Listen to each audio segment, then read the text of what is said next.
You're watching Beauty Burden. Welcome to another episode of Beauty Burden. Hi, I'm Danielle Miller. I am, at the time of this video, 36 years old, and I want to talk about how I'm just me, the monster society created. And for that reason, stop hating, stop complaining, enough with your opinions, because your opinions are not paying my bills. Your opinions are not taking care of me mentally, spiritually, financially, physically, emotionally. They're not taking care of me in any way. And a lot of people's opinions are trash, let's be honest. A lot of people have a delusional outlook, are very hypocritical, are speaking from a place of hurt, insecurity, fear, things that are low vibrational, things that are toxic and not healthy. So, much like the Joker, if you haven't watched that film, you need to watch it.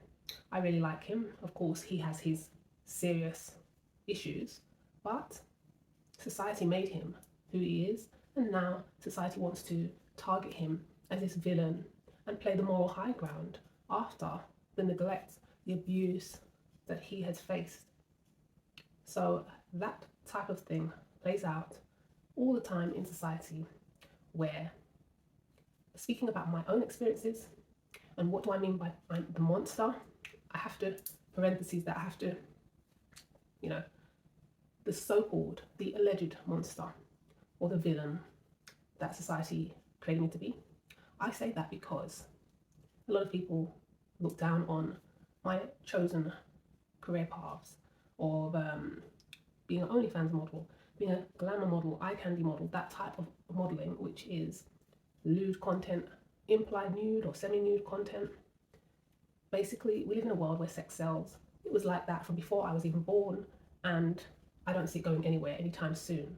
It might become digital, it might be more metaverse based, but it still stands that sex sells. Almost everything is sold based on three things, I would say: fear, sex, or sex/lust, or even like insecurity still comes under fear. So probably those two things actually. Majority of things in this world are sold based on that. How else would the society at large, the controllers of everything, keep people coming back to resubscribe, to repurchase, to overspend, to overindulge?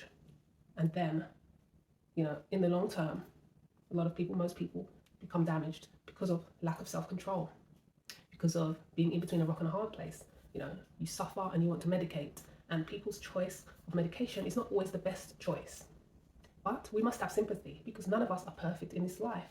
And so that ties into the fact that I do OnlyFans modeling as a married woman, as a woman with children, as an older woman. So what? It's not anybody's place to villainize me, persecute me, criticize me, make quick assumptions. I've tried living in different circles, different ways. I can confidently say I'm a very strong woman, mentally, spiritually. I've never really suffered from being an insecure person, and the average woman cannot honestly say that they are not very jealous, envious, catty, insecure, see other women as a threat, and things of that nature.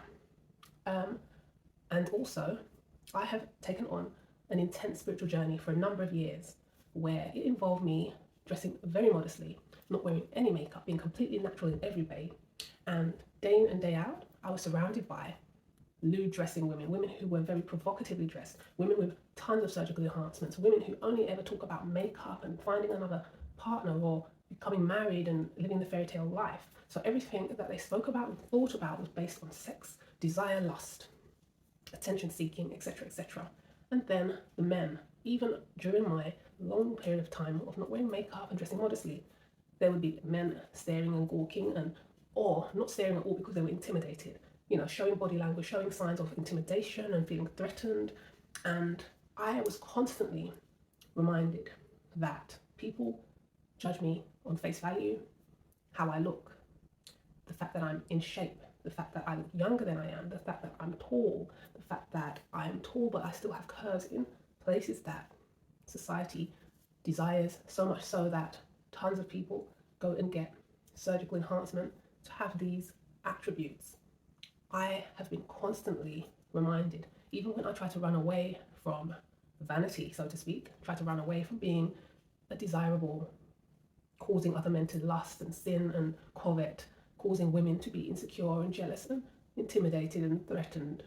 I did my best for many years to be the total opposite of who I was when I blossomed into a teenager, which was when I blossomed into a teenager and I had my pick of the litter due to many people finding me attractive. I was quite promiscuous. I had daddy issues, mummy issues too, and that's a big part of why I was promiscuous. I also discovered sex and I enjoyed it, and I became someone with an insatiable appetite for that type of pleasure. And after that, or during that, I then went on to model. Everybody, once again, society pushed me into that. My college years were like a film, one of those toxic high school movies where you're the popular girl. But in being the popular girl, I wasn't a narcissist, so I didn't manipulate people into loving me and into respecting me. Instead, men, boys, they desired me, but the girls hated my guts and said bad things behind my back and ostracized me and blah, blah, blah, blah, blah. That was my college life. During that time, still a teenager, I was also subject to people constantly telling me, you look like a model, you should model. You should model, why don't you model? You look like a model, constantly. I had my very first opportunity to become a high fashion model, which was initially what I wanted to do, when I was only maybe 12, I would say. And I was scouted by, at the time, a very well-established high fashion modeling agency here in London. But at the time, living with my father, he said no, he didn't even take time to think about it, consider it. And so that opportunity was over before it began for me.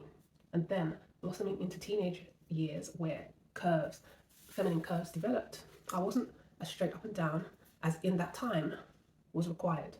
And then, of course, as you can see, I'm a woman of colour, and at that time there were less women of colour joining modelling agencies and being in film, in media, and things of that nature. Things have changed, it's more than 10 years on, and things have changed a lot in over a decade. But I'm talking about my humble beginnings. Constantly being told I should model, you like a model, being stared at, being walked at, having some toxic admirers and things of that nature. Now at 36, I have seen and I've come to realise that I'm not going to change the world, for one, and two, it's not my job to change the world. It's my job to try and be healthy, happy, sane, and financially secure. And I would advise other people to focus on such a thing as well. It doesn't make you a bad person, it doesn't make you selfish. You have to get your own house in order before you can help others. You cannot help others if you yourself are damaged, if you yourself are not safe, unless you choose to live that way. But I do not choose to live that way, and I'm not wrong for not choosing that. So, in all my 36 years on this planet, I have seen and come to realise that people are majority shallow, superficial, sex obsessed in whatever way, whether it's a healthy sexual obsession or a perverted, weird, and once again, who's to judge? But based on that, this is the path that has been set out for someone like me. Things to do with how you look. Entertainment. I've always loved entertainment anyway, not just from a vanity aspect, but from all the way back at secondary school, or should I say primary school. Dance was my favourite class at primary school, and I've continued to win dance awards and competitions throughout school, from primary into secondary school. And I was the class clown, a comedian, a very funny girl that people would always say, I can imagine her being famous one day. I can see her on TV. So that's my makeup. I'm the type of person that academically, just sitting down in an office every day doesn't appeal to me. I wouldn't do well at it. It would be very destructive to who I am. I'm a free-spirited person. I need I'm very creative. And any true creator knows that you can't force creativity. You have to go with the flow. And then you arrive to your next masterpiece. It's not just come in every day at the same time, do the same tedious tasks, go home, recycle, rinse and repeat. That's not really how most creative people with creative minds work. And I'm also a critical thinker. I'm an analyst. I observe things a lot. I'm very perceptive. Things like philosophy, things like psychology, how the mind works. These things are what drive me and make me very passionate, which is why, of course, I have a book called Caligynephobia, and also Covert Abuse Tactics Exposed, which you can get both on Amazon, because I have always been into, as I've just said, how the mind works, and social experiments and people, and how people, societies work, and uncovering truths and things like that. So I know that sex sells, controversy sells, people are vain, most people are insecure, Most people are very covetous. People are mostly driven by lusts and by fear. So I have to pay the bills, and I want to live a more fulfilling life than just the mediocre, go and get any job that will have me be underpaid, undervalued, and overworked. That doesn't appeal to me, it never has, and I'm not about to start now. And this is why I'm making this video about society creating the monster that they say I am. You know, people want to sit here and say, oh, you're what's wrong with the world, or try to say that I'm a narcissist probably, and what I do isn't real work, and blah, blah, blah, blah, blah. Whatever negative thing people want to say is coming from a place of you have too much time on your hands, you're not content and happy with your own life, you're not confident enough, or you don't feel attractive enough to do what I do. There are many reasons beside what people claim to say and claim to believe. And I've also observed society. A lot of people claim one thing under one breath, but then the total opposite when it suits them. For example, celebrities, the top paid celebrities, the most well-known female celebrities are allowed to be very seductive, be twerking, be very skimpy, scantily dressed, be praised and worshipped for their beauty. They're okay. They have real work, but you say something like OnlyFans, and all of a sudden people have this idea that you're just some airhead with no real work ethic, no real talents, doing the most explicit stuff online. And first and foremost, some of your favorite celebrities have an OnlyFans account. Not everybody's OnlyFans account looks the same as the next person, but people like to pigeonhole and just make these bold claims, these blanket statements, as if all females are the same, that do one thing or whatever, without actually having walked in your shoes. People haven't walked in my shoes. Just like I said at the start of this video with Joker, where the Joker has become a villain, the villain that society has created him to be, because society neglects. Most people cannot make respectable amounts of income that give them financial security and allow them to live a very fruitful life, a very joy-filled life. Most people cannot find career paths. Just saying that, some people obviously they also assume that just going down the academic route is enough to secure success, but I know many people who have masters, bachelor's degrees, and now they work in retail, and they're not doing what they paid huge, they're paying back their huge uni fees just to work somewhere that is not fulfilling and doesn't pay well. So people need to stop claiming things, putting other people down just because their life doesn't look the same as the life that they have. Think twice before you come with your harsh statements.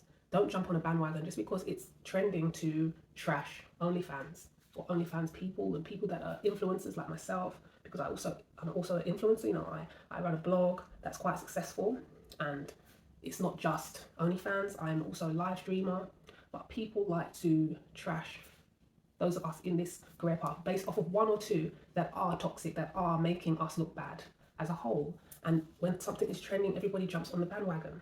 There are a lot of channels now that have come about which are about talking about the modern woman and how terrible she is. And whilst this is true to some degree, it's not a blanket thing, like I said, where you can just tarnish everybody as being exactly the same.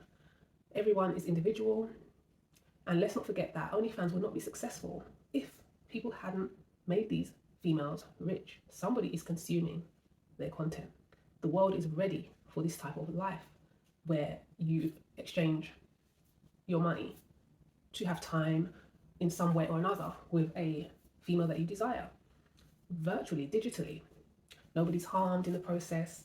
And at the end of the day, I was doing this type of thing before OnlyFans was even considered, before the world was largely online. So I'm talking about 10, 15 years ago, when I had my own pay site and a mailing list of emails of people that subscribe, men that subscribed to become fans of my content, my site.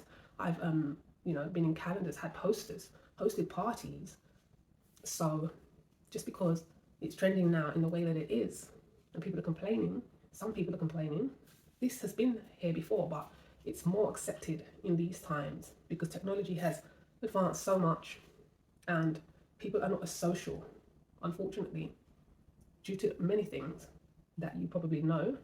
The last 2 years have been crazy. to say the least. So it's a shame that people would rather you starve or live a miserable life than do something like OnlyFans or whatever it is as a woman that is out there for you to do that doesn't harm anyone, but it's just maybe not someone else's idea of, someone else would not be willing to work in your area of expertise, should I say. That doesn't mean that you are better than the next person because you're not willing to take on the career path of that person. And people need to be more concerned with women being safe and being taken care of. When we solve all the evils in the world, then we can decide what is okay and what is not okay work-wise. But this is one of the lesser evils, if you'd even want to call it an evil. Priorities. People need to get their priorities in order because I'm not your enemy.